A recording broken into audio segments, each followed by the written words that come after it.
Alors j'ai le plaisir d'accueillir sur le studio Web TV de l'IPEM 2017 messieurs Alain Perret et Pascal Ferron, bonjour. Bonjour. Vous êtes respectivement président et vice-président de Baker Tilly. En quelques mots, Baker Tilly, qu'est-ce que c'est? Alors Baker Tilly, c'est un réseau d'indépendants, d'auditeurs et de conseils d'entreprise. Nous sommes le seul réseau d'indépendants dans le top 10 français et donc nous représentons 1500 personnes en France. Est-ce qu'on est ici à l'IPEM, le salon du Private Equity, quelle part, quelle importance a le Private Equity dans cette industrie et ses besoins dans votre activité? C'est une part de plus en plus importante. Pendant très longtemps, on a côtoyé les fonds, on a côtoyé les investisseurs, un petit peu comme M. Jourdain faisait de la prose sans le savoir. Et puis aujourd'hui, ça devient clairement une ligne stratégique, à la fois pour accompagner nos clients qui ont besoin d'investisseurs pour croître plus rapidement, plus vite, nos clients qui ont des gros projets, mais également pour travailler directement avec les fonds dès lors qu'ils ont besoin de personnes comme nous pour faire des due diligence ou des analyses sur des sociétés qui peuvent être malheureusement parfois pas dans la ligne stratégique qu'ils avaient définie. Et donc on accompagne de plus en plus de fonds de cette manière-là. Quelles sont les spécificités d'un réseau comme le vôtre? Vous avez parlé d'indépendance. Est-ce que c'est là-dessus que repose le succès, le développement d'une organisation comme la vôtre? L'indépendance, c'est une chose, mais c'est surtout des hommes. Donc c'est aussi un contact humain avec nos clients, parce qu'on a un esprit entrepreneurial. Et on n'a pas non plus de taille. C'est-à-dire qu'on ne s'arrête pas parce que le ticket d'entrée est à 2 millions ou 3 millions. Il n'y a pas de petits clients chez nous. Tout client est un vrai client.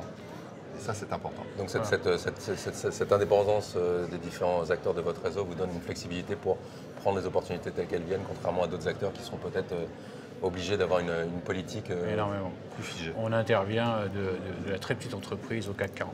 Alors comment est-ce qu'on mène une parole? Et en toute région. Parce que ça aussi c'est très important. On est à 70-80% provinciaux. Et ça c'est important parce que il n'y a pas que des deals à Paris. Ouais. Et dans le private equity en région, c'est déjà plus difficile de faire son métier. Et donc là, on est très présent. En revanche, c'est intéressant, c'est important d'avoir un maillage du territoire. Tout à fait. Vous êtes un réseau en France, mais vous êtes aussi partie d'un réseau qui est international. Les deals en private equity sont de plus en plus des deals cross-border, transfrontaliers. Ça, c'est une demande, un besoin de la part des acteurs de private equity que vous savez accompagner. Voilà. Exactement. Alors, avant d'être cross-border, donc on est aussi très présent dans les dom-tom, que les pays africains francophones sont également membres de Baker Tilly France. Donc avant d'être cross-border avec les autres, on est déjà cross-border avec nous-mêmes. Avec vous-même. Donc ça nous a donné une culture de cross-border. Et ça, c'est important. Et puis bien sûr, avec le réseau international, on a énormément d'opérations. D'ailleurs, sur l'IPEM, nous avons notre associé luxembourgeois et 2 associés anglais qui sont présents et qui sont très contents d'être là également. Et puis on a des représentants de pays africains qui viennent aussi à la recherche de financement. C'est vrai que on a eu un client de Madagascar qui est venu hier, etc. C'est vrai que l'Afrique est une zone qui attire de plus en plus l'attention des investisseurs avec des projets en infrastructure, en télécom, des choses comme ça. C'est très gros projet. C'est quelque chose c'est un mouvement que vous accompagnez, qui porte aussi, qui tire votre croissance? Complètement. On est présent dans tous les pays africains, à la fois les pays africains francophones, mais également les pays africains anglophones de par notre réseau international. On est présent dans 140 pays en tout. Et bien sûr, l'Afrique est un pôle de développement très significatif pour des très gros projets. Est-ce que, vous le dites, c'est un réseau d'indépendance, c'est très flexible, ce sont des entrepreneurs, c'est vraiment, et puis ce sont des métiers d'hommes, et ici à l'IPEM, finalement, ce ne sont que des métiers d'hommes. Est-ce qu'il y a quand même des secteurs, si ce n'est des zones, parce que j'ai compris que vous avez une présence quand même, un maillage qui était très fin, est-ce qu'il y a des secteurs en particulier sur lesquels vous avez développé une compétence particulière, un savoir-faire, parce que il y a pour certaines industries ou certains types d'investissements des particularités qu'il est important de maîtriser? Alors on a trop, on se coupe la parole. Donc, la première chose, c'est que dans notre métier de base, on a quand même des évaluateurs de haut niveau, des techniciens des FRS de haut niveau. Et donc, quand on attaque les deals cross-border, c'est important. Donc, c'est la base. Et puis après, je te laisse m'enchaîner. Ouais. Non, sur les secteurs d'activité, c'est beaucoup moins important que pour les fonds qui recherchent ou qui ont une stratégie focalisée sur tel ou tel secteur. Nous, on est assez multisecteur, mais on accompagne des clients de toutes les tailles, quels que soient les secteurs. Le plus important, c'est de pouvoir les accompagner de manière sur mesure, je dirais, avec quelque chose et un financement qui correspond exactement à leur projet. C'est ça le plus important pour nous. Alors, par contre, ça ne veut pas dire qu'on n'a pas des spécialités, mais c'est chaque associé qui a plus ou moins une spécialité donnée sur un secteur déterminé.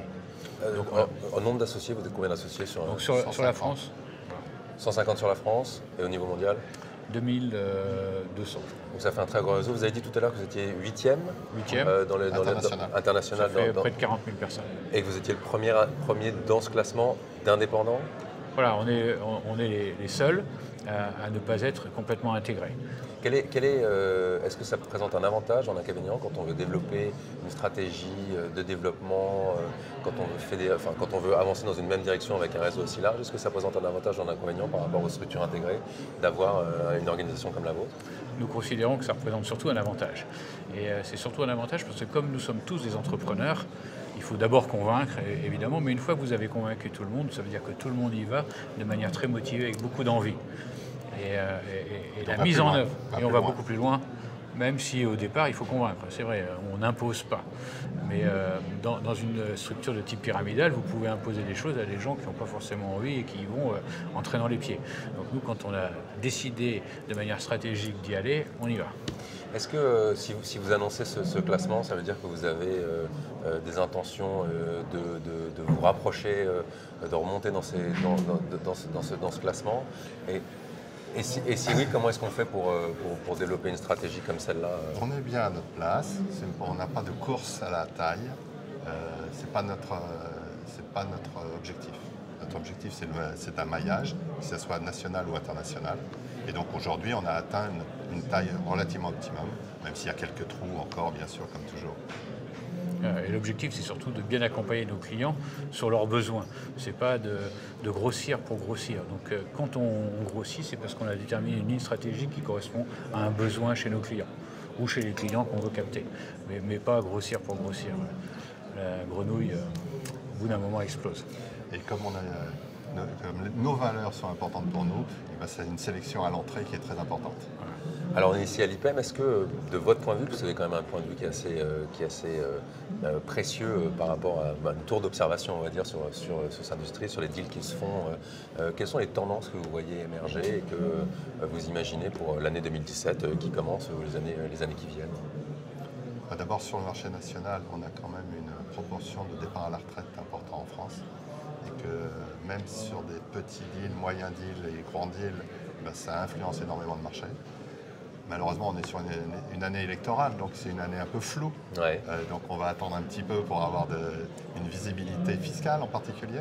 Mais sous cette réserve-là, il y a quand même énormément de mouvements de sociétés en France. Est-ce que ça vous amène à participer à des efforts j'ai pas envie de dire de lobbying, mais d'appui à des mesures qui viendraient faciliter la transmission des entreprises, leur pérennité en France? Systématiquement, maintenant ça ne réussit pas forcément, oui.